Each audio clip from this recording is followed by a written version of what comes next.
भारतीय क्रिकेटर से दाऊद की डी कंपनी ने मांगी 5 करोड़ रुपए की रंगदारी। पुलिस ने 2 आरोपियों को किया गिरफ्तार। ऋषभ शेट्टी ने कांतारा से जुड़े विवाद पर तोड़ी चुप्पी, कहा अपने किरदारों को मैं जस्टिफाई करता हूं। सैफ अली खान का खुलासा, चाकू से हुए हमले में बेटे जहांगीर को भी लगी थी चोट, बोले हमलावर के पास थे 2 चाकू। खबरों में आगे आपको बताएंगे, केरल की डेयरी में आलिया भट्ट से मिली प्रियंका गांधी, लेकिन ट्वीट कर आलिया से क्यों मांगी माफी। और बहुत क्लोज थे सलमान खान और ऐश्वर्या राय, दोनों में होती थी खूब लड़ाई। म्यूजिक कंपोजर इस्माइल दरबार ने सालों बाद खोले बड़े राज। नमस्कार दोस्तों, आप देखना शुरू कर चुके हैं Bollywood top 5 controversies of the day. तो चलिए अब इन्हीं खबरों को आपके सामने हम विस्तार से रखते हैं। इंडियन क्रिकेट टीम के रिंकू सिंह को अंडरवर्ल्ड से 5 करोड़ रुपए की फिरौती मांगने की जो खबर है वो सामने आ रही है। मुंबई क्राइम ब्रांच ने खुलासा किया है कि यह धमकी किसी और ने नहीं बल्कि डी कंपनी यानी कि most wanted gangster Dawood Ibrahim के गैंग ने दी थी। फरवरी से अप्रैल 2025 के बीच रिंकू की प्रमोशनल टीम को 3 धमकी भरे मैसेजेस भेजे गए थे। इंटरपोल ने इससे पहले जीशान सिद्दीकी को उनके पिता और एनसीपी नेता बाबा सिद्दीकी की हत्या के बाद 10 करोड़ रुपए की फिरौती की धमकी देने के मामले में त्रिनिदाद और टोबैगो से एक आरोपी मोहम्मद दिलशाद और मोहम्मद नवीद को गिरफ्तार करने में मदद की थी। मुंबई क्राइम ब्रांच की तरफ से बताया गया कि धमकी भरे फिरौती के मैसेजेस रिंकू सिंह की प्रमोशनल टीम को भेजे गए थे, जबकि जीशान को 19 से 21 अप्रैल के बीच फिरौती और अंजाम भुगतने की चेतावनी वाले धमकी भरे ईमेल मिले थे। यहां आपको बता दें कि उत्तर प्रदेश के छोटे से शहर अलीगढ़ से आने वाले रिंकू बेहद गरीब और साधारण बैकग्राउंड से उठकर अपनी मेहनत के दम पर भारतीय क्रिकेट टीम तक पहुंचे हैं। उनके पिता खानचंद सिंह सिलेंडर डिलीवरी का काम किया करते थे। क्रिकेट खेलने के चक्कर में रिंकू ने अपने पिता से खूब पिटाई भी खाई है, लेकिन हिम्मत नहीं हारे। हालांकि अब मामले की गंभीरता से जांच के बाद 2 लोगों को गिरफ्तार किया गया है, जिसमें से एक ने कबूल कर लिया है कि उसने ही धमकी दी थी। मीडिया रिपोर्ट के मुताबिक मुंबई क्राइम ब्रांच की जांच में पता चला है कि इस धमकी के पीछे डी कंपनी का ही हाथ था। South Indian star Rishabh Shetty इन दिनों अपनी हाल ही में रिलीज हुई फिल्म कांतारा चैप्टर 1 को लेकर काफी चर्चा में बने हुए हैं। इस फिल्म ने रिलीज होते ही बॉक्स ऑफिस पर गदर काट दिया है। फिल्म को देखने के लिए भारी संख्या में लोग सिनेमाघरों में पहुंच रहे हैं। इस सब के बीच ऋषभ शेट्टी का एक नया इंटरव्यू सामने आया है। इस इंटरव्यू के दौरान कई मुद्दों पर अपनी राय रखते हुए वो दिखाई दिए। इस इंटरव्यू के दौरान ऋषभ ने फिल्म कांतारा में महिलाओं को गलत तरीके से दिखाए जाने वाले आरोपों पर अपनी चुप्पी तोड़ी है। ऋषभ शेट्टी ने कहा, मैं ये बिल्कुल नहीं मानता कि कांतारा मर्दों की दुनिया है। पहली फिल्म में मां का किरदार बहुत अहम था। ऋषभ ने बताया कि फिल्म का क्लाइमैक्स सिर्फ उनके दैव नर्तक किरदार के बारे में नहीं था। क्लाइमैक्स में जब मैं दैवीय आत्मा का नृत्य कर रहा था, मां ढोल बजा रही थी। मां का आशीर्वाद लिए बिना वो रिचुअल पूरा ही नहीं हो सकता था। हमारी फिल्म दिव्यता के बारे में है और मां उस सुपीरियर एनर्जी का प्रतीक है। ऋषभ ने आगे कहा, शिवा का किरदार शुरुआत में विलन जैसा था क्योंकि कहानी को ऐसा दिखाना जरूरी था। वो गलत काम करता है, बेखौफ है, लेकिन अपनी मां से डरता है। बुरा सपना देखकर वो रात को मां के पास भागता है और बच्चे की तरह उनके बगल में सोता है। ये उसकी कमजोरी दिखाता है। मेरी सभी फिल्मों में फीमेल कैरेक्टर्स काफी मजबूत होते हैं। कांतारा चैप्टर 1 में कनकावती का रोल भी बहुत दमदार है। मैं अपने किरदारों को जस्टिफाई करता हूं, भले ही क्रिटिक्स का नजरिया मुझसे अलग क्यों ना हो। सैफ अली खान पर इस साल की शुरुआत में उनके घर, जो कि मुंबई के बांद्रा में पाली हिल के पास है, वहां उन पर हमला हुआ था। घर में घुसे एक हमलावर ने चाकू से उन पर हमला कर दिया था। इस घटना में सैफ की रीढ़ की हड्डी के पास तक कई घाव हो गए थे, जिसके कारण उन्हें 1 हफ्ते तक अस्पताल में भी रहना पड़ा। हालांकि फैंस का ध्यान अस्पताल से बाहर निकलते समय सैफ के शांत स्वभाव ने खींच लिया था।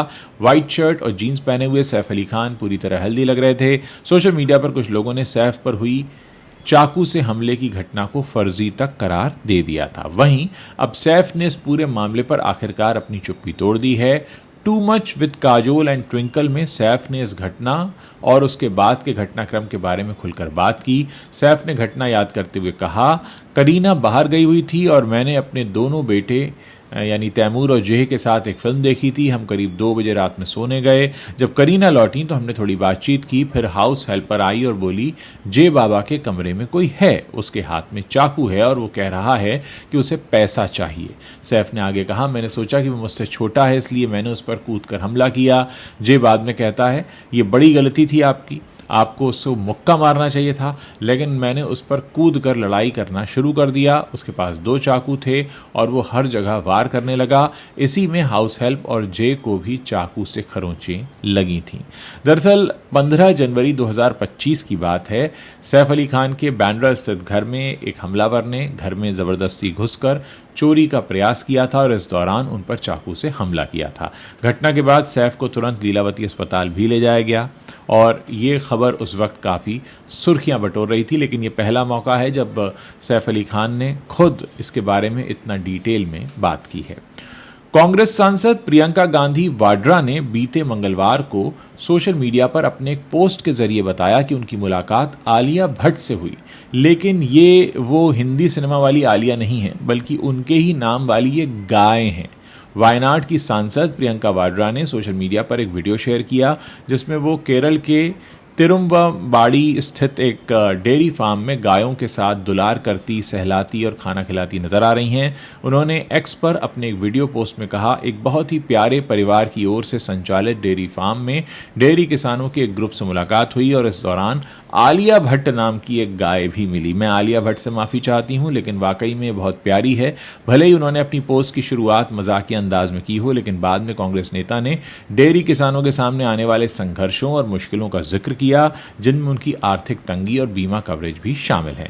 प्रियंका गांधी ने कहा, दुर्भाग्य से डेयरी किसान कई तरह की मुश्किलों का सामना कर रहे हैं और कई तो अपना गुजारा भी नहीं कर पा रहे हैं। मैं संबंधित मंत्रालय को पत्र लिखकर उन्हें पशु चिकित्सा दवाइयों की बढ़ती कीमतों, उचित बीमा कवरेज की कमी और अच्छी गुणवत्ता वाले पशु आहार तक पहुंचने में आ रही कठिनाइयों सहित कई समस्याओं से अवगत कराना चाहती हूं। म्यूजिक डायरेक्टर इस्माइल दरबार ने फिल्म मेकर संजय लीला भंसाली के साथ कई फिल्मों के लिए काम किया।